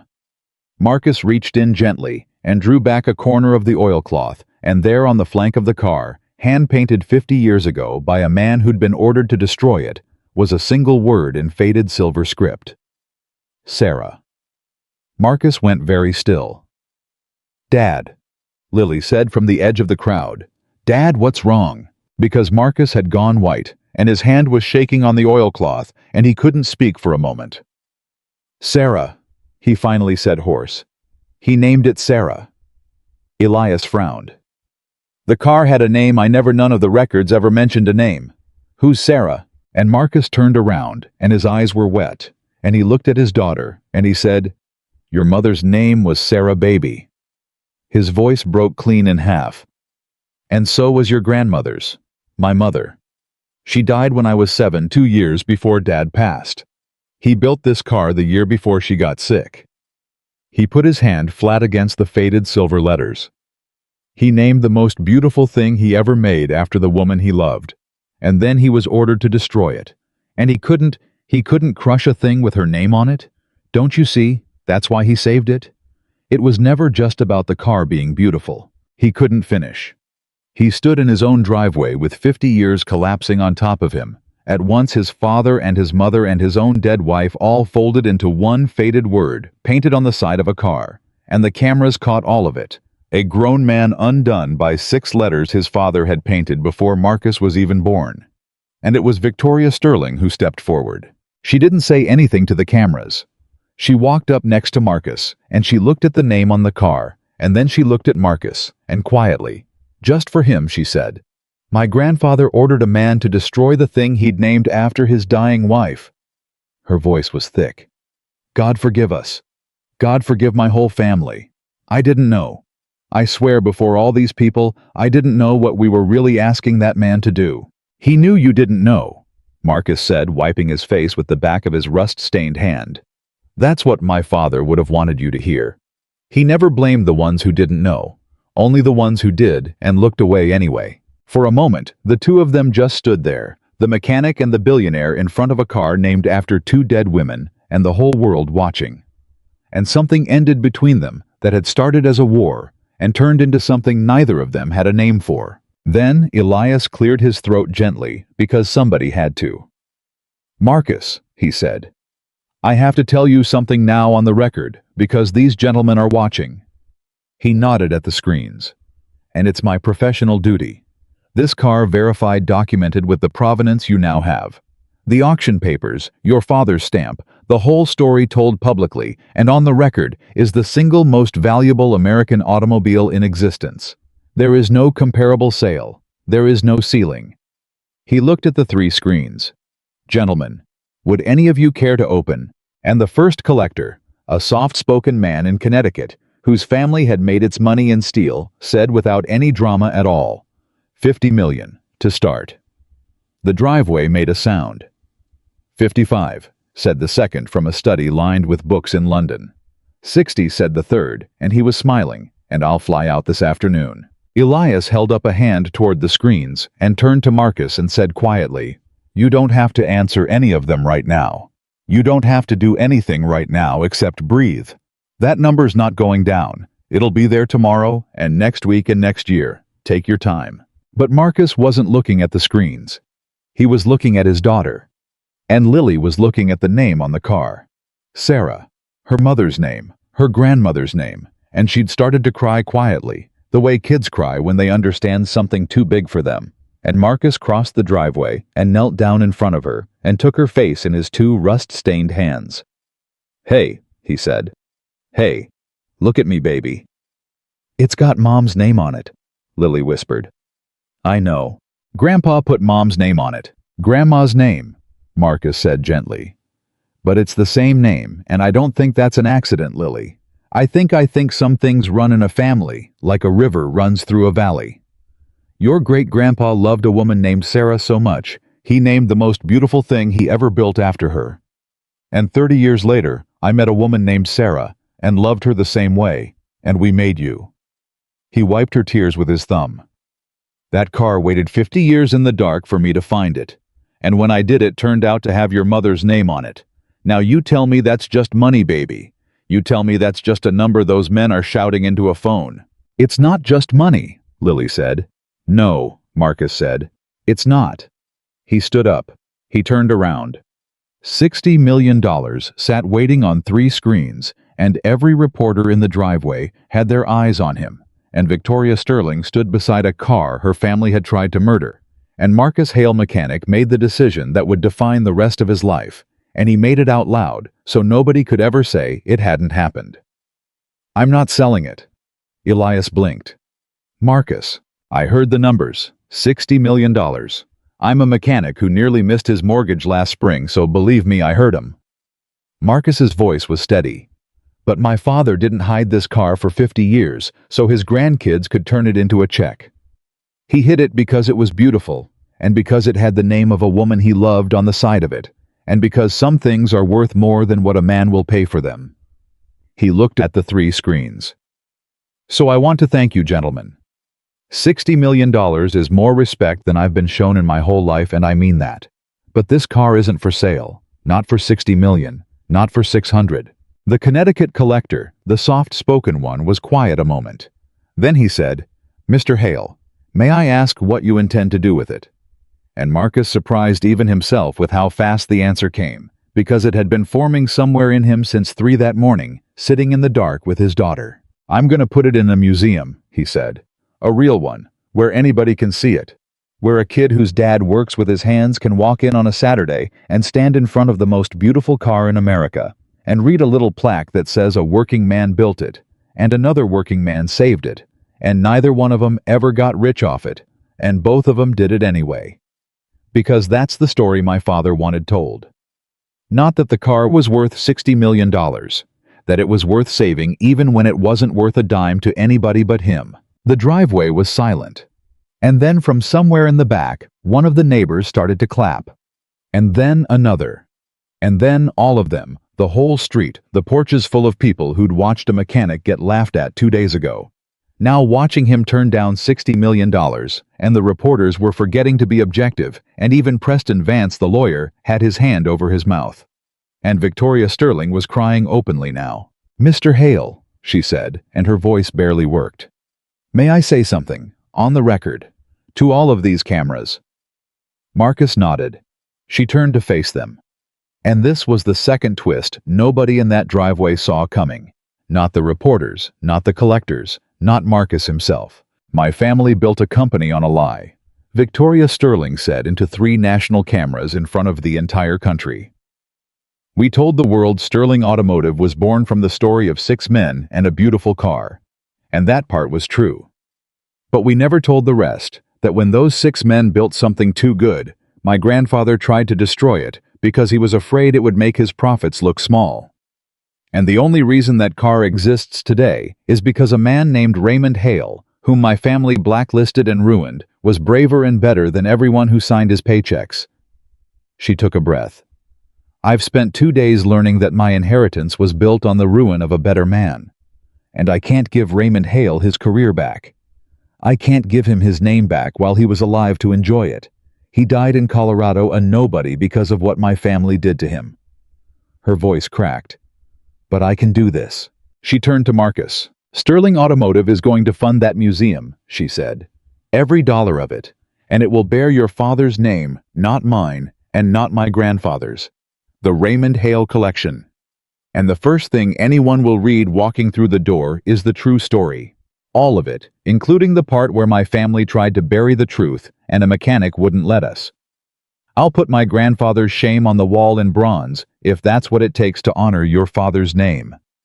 She wiped her eyes hard, angry at herself. "It's 50 years too late, I know that. But it's the only thing I have that's worth anything, so I'm giving it to him. To both of you." And Marcus Hale, who had come into this driveway, ready to fight a billionaire, stood there and could not find a single word, because the woman who'd laughed at him 2 days ago had just done the bravest thing he'd seen anybody do in years in public with nothing forcing her to but her own conscience, and there was nothing left to fight about at all. "My father," Marcus finally managed, "would have hired you. Then he'd have told you to slow down and think before you promised the whole world something on live television." A ripple of laughter, wet and grateful, ran through the crowd. "But he'd have hired you first." Later, after the cameras were packed and the news vans were gone and the neighbors had drifted back inside, after the 3 collectors had signed off one by one, each of them saying some version of Mr. Hale, "If you ever change your mind," and each of them, Marcus suspected, knowing he never would.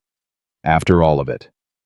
Marcus and Victoria stood alone in the garage with the car, the ugly skin peeled back, the name Sarah glowing faintly in the work light. "You know you could have destroyed me," Victoria said quietly.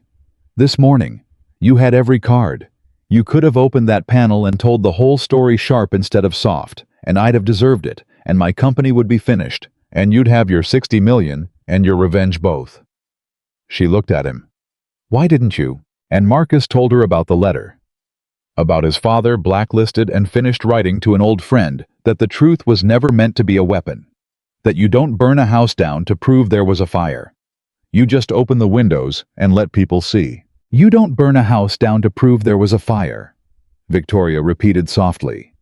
She was quiet a long moment. "My grandfather would never have understood that. Not in 100 years. To him, the truth was a weapon. Everything was a weapon." She looked at the car, at the name, at the man beside her. Your father understood something mine never did, that you can win without leaving a body on the floor. A small broken laugh. It took me 52 years and losing to a mechanic to learn it. You didn't lose, Marcus said. I lost the car. I lost the lawsuit. I lost the argument. I stood in your driveway on national television and admitted my family's whole legend was a lie. She shook her head. That's a loss by any measure I was ever taught. No, Marcus said. He looked at her, and he wasn't gentle exactly, but he wasn't hard either. He was just true, the way his father had been true. You lost the things that were never really yours. The car was never yours. Your grandfather ordered it killed, and my father saved it, so it was always ours. The lie was never worth keeping. And the fight. He shrugged. The fight you gave up on purpose this morning at my kitchen table, when you asked me if there was a way to tell the truth without burning down 12,000 people. That wasn't losing, Victoria. That was the first thing you ever did that your grandfather would have been ashamed of, and my father would have been proud of. He held her eyes. You had to lose the person your family made you into. That's not the same as losing. Victoria Sterling stood in a mechanic's garage in Cedar Falls, Colorado, in front of a car named after a dead woman she'd never met. And for the second time that day, she cried, but it was different this time, and both of them knew it. Your father, she said when she could speak. Raymond, I wish I'd known him. So do I, Marcus said quietly. So do I. I was 9 when he passed. I'm 44 now, and I found out who he really was 2 days ago from a car. He put his hand on the frame his father had built. But you know what, I think this is how he wanted me to find out. Not from a story somebody told me. From this. From opening the panel with my own hands and seeing what he did with his. He was quiet a moment. He waited 50 years to introduce himself to me. And when he finally did, he did it by proving that the ugliest thing in the yard was the most beautiful thing in America, and that the man everybody wrote off was the only one who ever told the truth. Marcus's voice was thick. That's a hell of a way for a father to say hello to a son, 50 years late, but worth the wait. Outside, the last news van pulled away, and somewhere in 3 different time zones, 3 billionaires were telling their friends about the mechanic who turned down $60 million and 800 miles away. Walter Prine sat in his kitchen with an old letter in his hands, crying. The good kind of tears an old man cries when he's lived long enough to see a thing come right. And in the doorway of the garage, Lily Hale stood watching her father and the woman who used to be his enemy stand together in front of a car with her mother's name on it, and she understood in the way children understand things. They'll only have words for years later that she had watched her father become the man his father was, right there out loud in front of the whole world, and that nothing about their small, quiet life was ever going to be small again. The story ran everywhere by that evening. The mechanic who found the ghost. The billionaire who confessed on live television. The car named Sarah, that 50 years of the richest men alive had failed to find sitting in a garage in Cedar Falls under a skin of rust.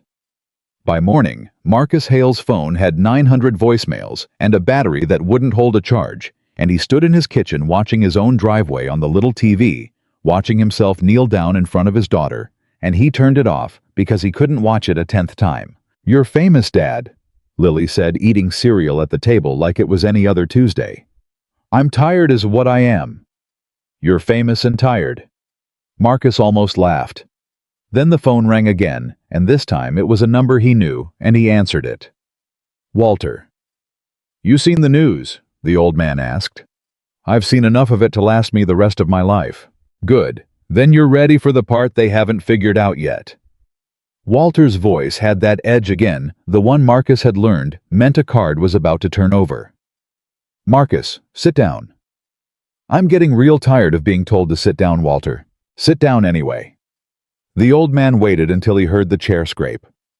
Last night, after the whole world watched you open that panel, I got a phone call from a lawyer.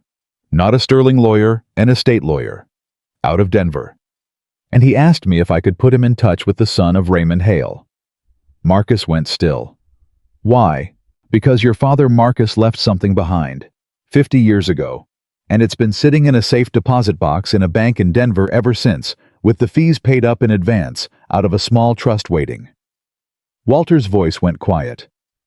The box has a name on the paperwork. It says it's to be opened by Raymond Hale's child or grandchild in the event that the ghost is ever recovered. Your father set it up, son. Before he died.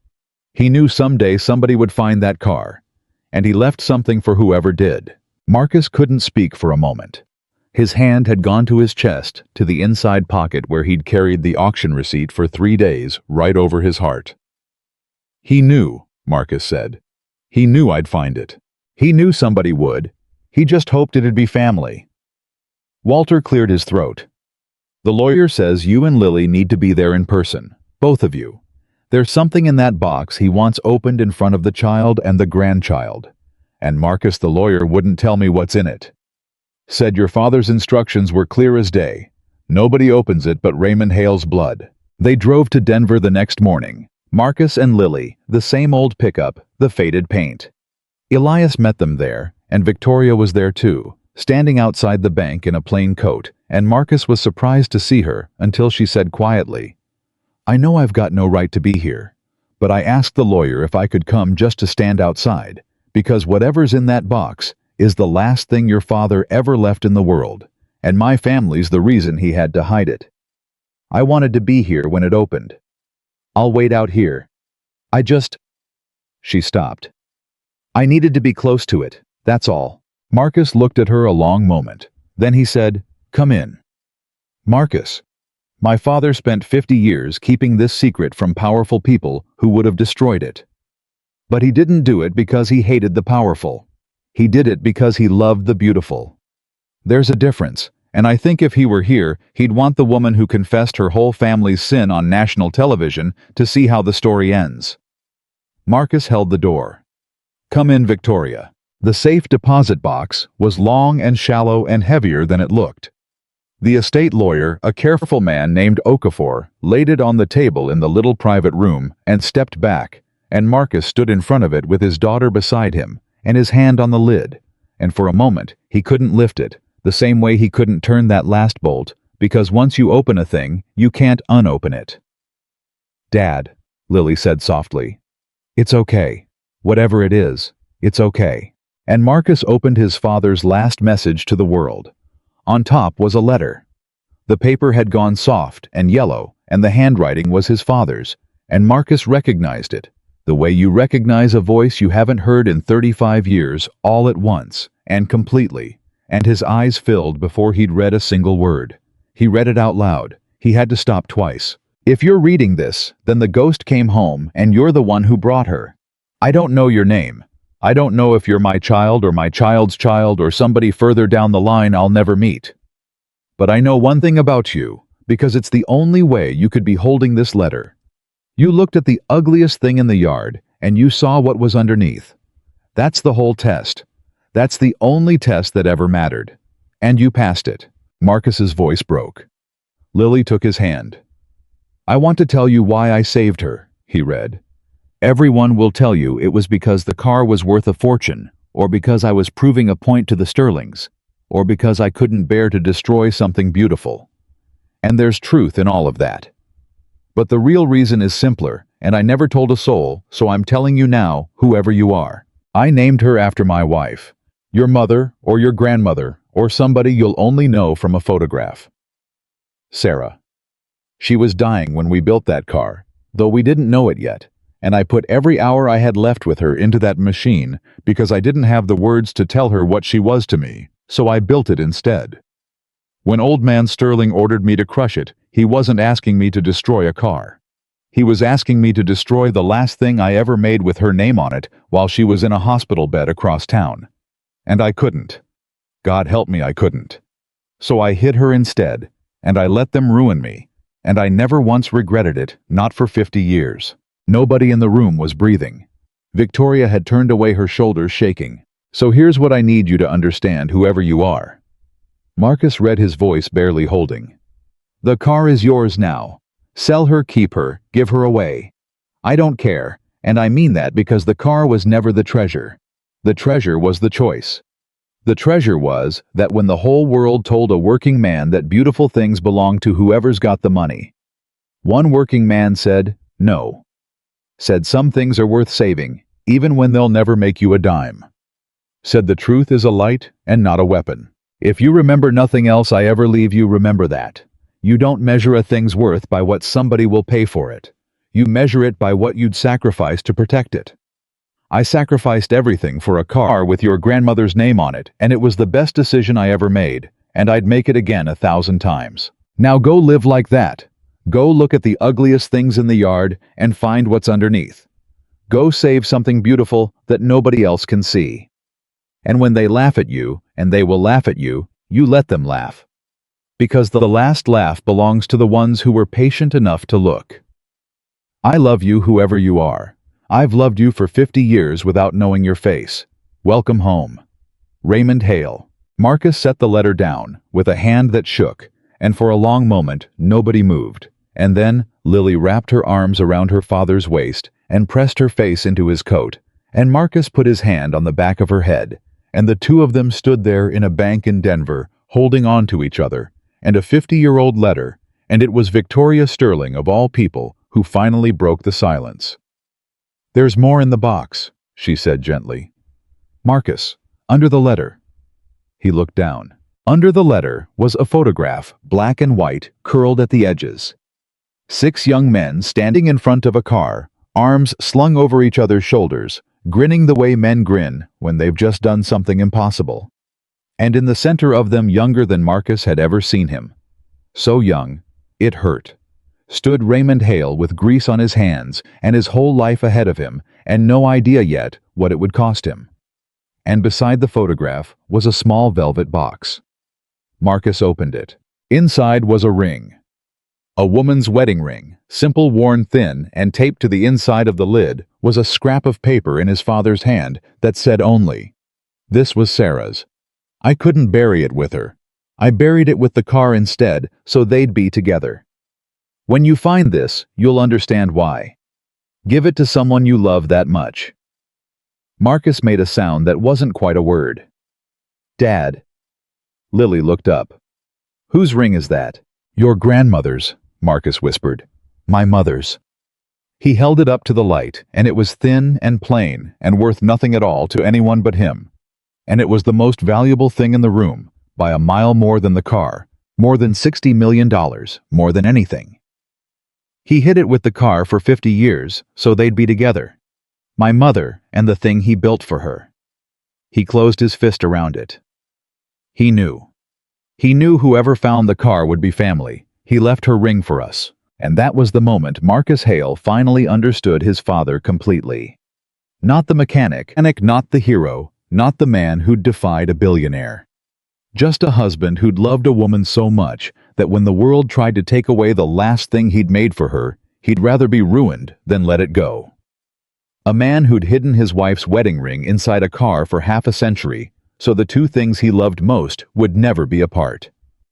A man who'd sent a message down through 50 years and one grave past everyone who ever laughed at him, straight into the hands of a son he never got to raise. Marcus turned to Victoria. "You still think you lost?" he asked quietly. She was crying and didn't try to hide it. "No," she said. "No. I think I got to be in the room when a man came home to his father. And I don't deserve to have been here, but I'll be grateful for it the rest of my life." The museum opened 11 months later. They built it on the edge of Cedar Falls on land. Victoria bought and deeded to a foundation with Marcus's name on the board and her name nowhere on the building because she'd insisted. Because she said the last thing that story needed was a Sterling's name on the door of the thing her family had tried to destroy. They called it the Raymond Hale Collection, exactly like she'd promised on live television. And the day it opened, there was a line down the block. Working men, mostly men with grease under their nails and sons on their shoulders, come to see the car a mechanic built and a mechanic saved. Marcus stood at the entrance on opening day in the nicest shirt he owned, which still wasn't very nice, and he shook every hand that came through, and when people asked him why a man would turn down $60 million, he told them the same thing every time. "Because my father already told me what it was worth," he'd say. "And it wasn't $60 million, it was a light. And you don't sell the light. You leave it on for the next fella coming up the road in the dark." The car sat in the center of the main hall under a single spotlight, the ugly welded skin displayed right beside it on purpose, so people could see both the beautiful thing and the ugly disguise that had saved it, and understand that they were the same object, that they'd always been the same object, and that the only difference between worthless and priceless was whether somebody was patient enough to look. And on the wall behind the car, in bronze letters 4 inches tall, was the whole true story. All of it. The 6 men in the garage. Old Man Sterling's order to destroy it. Raymond Hale's refusal. The 50 years in the dark. And at the bottom in Victoria Sterling's own words carved in metal for as long as the building stood. My family built a company on the ruin of a better man. This is our confession and his monument. Victoria Sterling. She'd insisted on that too. Marcus had tried to talk her out of it, told her she'd already confessed enough, and she'd looked at him and said, "Your father put his shame on a car for 50 years so the truth would survive. The least I can do is put mine on a wall." And Marcus hadn't argued because he'd learned by then that some people, once they finally start telling the truth, can't stop, and it's not your job to make them. Walter Prine came for the opening. 81 years old in a wheelchair, now oxygen line in his nose, and Marcus pushed him up to the car himself and let him sit in front of it as long as he wanted. The old man reached out one shaking hand and put it on the frame on the metal. Raymond Hale had shaped 50 years before, and he cried the way old men cry quietly without moving much, and he said, "I outlived every one of them, Marcus. All 6. I'm the last man alive who saw this car race, and I got to see her come home before I go. Your father." He couldn't finish. He just kept his hand on the metal and looked at the name painted on the flank. Sarah. "He'd be so proud of you, son. He'd be so proud. He said hello to me through this car, Walter," Marcus said. 50 years late, I got to meet my father through the thing he built. Not everybody gets that. No, Walter agreed. No, they don't. Walter passed away that winter, peaceful in his sleep, and Marcus drove to Arizona for the funeral and found out the old man had left him one last thing. The entire box of letters. Raymond Hale had written him across the years, 40 years of correspondence between 2 men who'd loved the same lost car, and Marcus read every one of them slowly over the next year. And in them, he found his father piece by piece, the man's humor, and his stubbornness, and his grief, and his hope, until Marcus knew him better, dead than most sons ever know their fathers alive. And Lily grew up. She grew up in a town that knew her name, now the daughter of the man who found the ghost. But that wasn't the thing that shaped her. The thing that shaped her was watching her father turn down $60 million and watching him forgive the woman who'd laughed at him and watching him choose the light over the weapon the same way his father had. She grew up understanding in her bones the thing it takes most people a whole lifetime to learn, if they learn it at all.